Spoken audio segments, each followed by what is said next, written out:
بسم اللہ الرحمن الرحیم۔ السلام علیکم۔ حضرت ادریس علیہ السلام اللہ تعالیٰ کے جلیل القدر نبی تھے۔ آپ حضرت شیث علیہ السلام کی اولاد میں سے تھے۔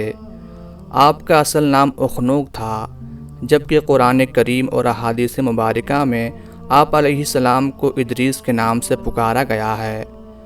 روایات کے مطابق حضرت ادریس علیہ السلام نے دنیا میں لوگوں کو سب سے پہلے لکھنے پڑھنے اور تعلیم حاصل کرنے کا درس دیا، بلکہ اپنی زندگی کا بیشتر حصہ اسی درس و تبلیغ میں صرف کیا۔ چنانچہ لوگ آپ کو ادریس یعنی درس دینے والا کہہ کر پکارنے لگے۔ وہ ہر روز پیرہن سیتے تھے، ہر دم سینے میں تسبیح پڑھتے تھے اور کسی سے سلائی کی اجرت نہ لیتے تھے۔ ایک دن وہ اپنے کام سے فارغ ہو کر بیٹھے تھے کہ ملک الموت آدمی کی صورت میں مہمان کے طور پر رات کو حضرت ادریس علیہ السلام کے دروازے پر آ پہنچے۔ حضرت ادریس علیہ السلام صائم الدہر تھے۔ جب شام ہوتی، افطار کے وقت آپ کا کھانا بہشت سے آتا، جس قدر چاہتے کھا لیتے، باقی کھانا پھر بہشت میں چلا جاتا۔ اس دن کا کھانا جب آیا تو حضرت ادریس علیہ السلام نے وہ کھانا اس مسافر کو پیش کر دیا، لیکن مسافر نے کچھ نہ کھایا اور قدم پر قدم رکھ کر عبادت کرتا رہا۔ حضرت ادریس علیہ السلام ان کا یہ حال دیکھ کر متعجب ہوئے کہ یہ کون شخص ہے۔ اگلے دن حضرت ادریس علیہ السلام نے ان سے کہا کہ اے مسافر، تو میرے ساتھ چل کر اللہ کی قدرت صحرا میں جا کر دیکھ۔ تب دونوں بزرگ گھر سے میدان کی طرف نکلے۔ جاتے جاتے ایک گیہوں کے کھیت میں جا پہنچے۔ حضرت ملک الموت نے کہا کہ چلو چند خوشے گیہوں کے لے کر دونوں کھاتے ہیں۔ حضرت ادریس علیہ السلام نے فرمایا کہ عجب ہے، رات کو تو نے حلال کھانا نہ کھایا اور اب حرام کھانا چاہتا ہے۔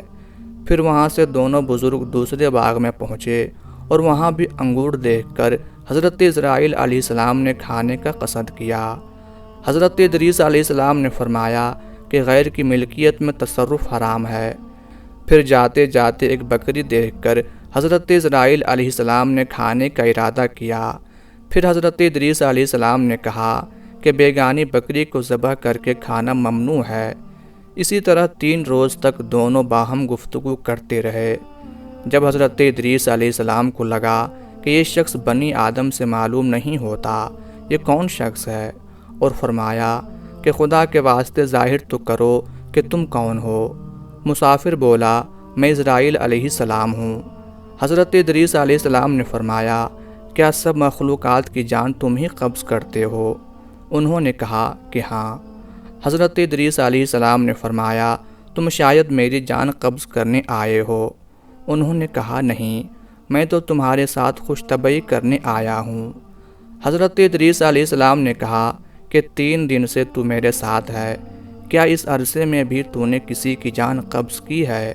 وہ بولے، کل جان قبض کرنا ہمارے ہاتھ میں ایسا ہے جیسا تمہارے دونوں ہاتھ کے نیچے روٹی رکھی ہوئی ہے، یعنی جس کی اجل آ جاتی ہے، اللہ تعالیٰ کے حکم سے میں ہاتھ بڑھا کر اس کی جان قبض کر لیتا ہوں۔ اور بولا، اے حضرت ادریس علیہ السلام، میں چاہتا ہوں کہ تیرے ساتھ رشتہ برادری قائم کروں۔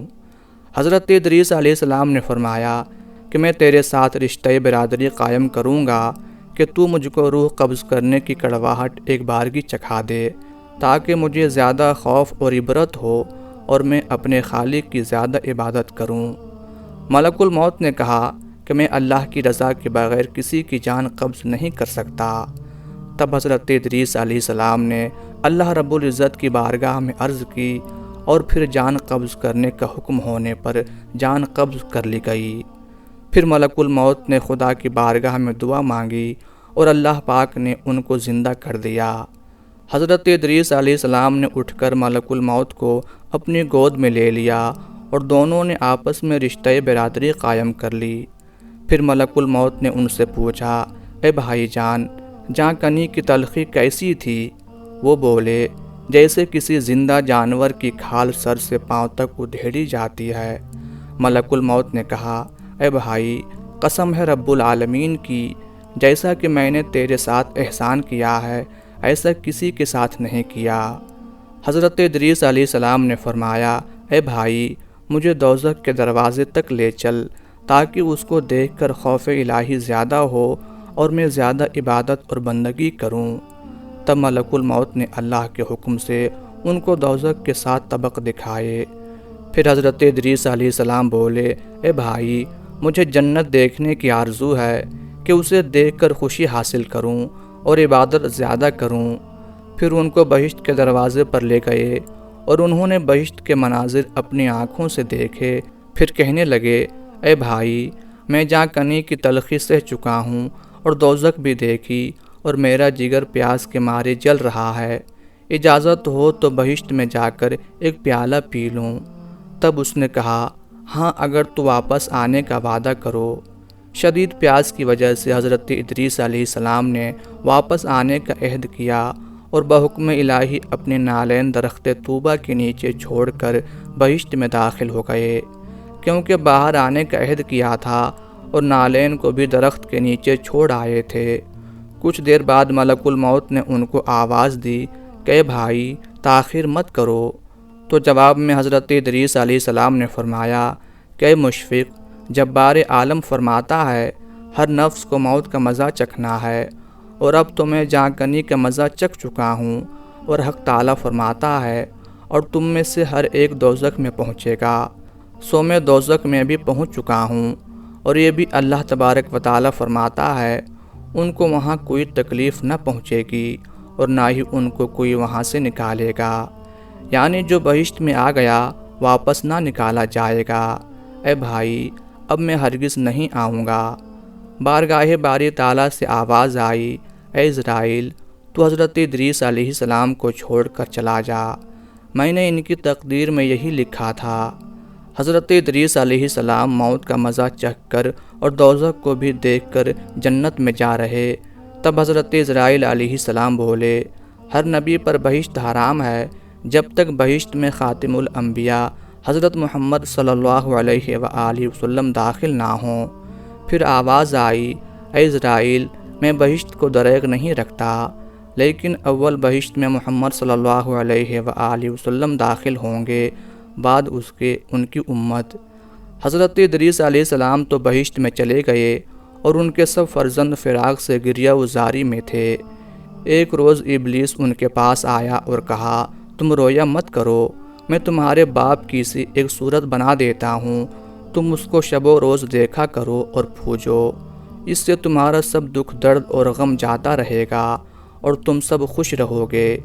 ابلیس لعین نے ایک ایسی صورت بنائی کہ حضرت ادریس علیہ السلام کی شکل میں اور بت میں کوئی فرق نہ تھا، سوائے اس کے کہ یہ صورت بات نہیں کرتی تھی اور وہ لوگ اس صورت کو پوجا کرتے تھے، یہاں تک کہ رفتہ رفتہ بت پرستی تمام عالم میں پھیل گئی۔ مشرق سے مغرب تک یہ رواج جاری رہا، کوئی آدمی اللہ تعالیٰ کو نہ جانتا تھا، علم و عمل ان میں مفقود تھا۔ بعد میں اللہ تعالیٰ نے حضرت نوح علیہ السلام کو ان پر پیغمبر بنا کر بھیجا تاکہ ان کو ہدایت کی راہ بتائیں۔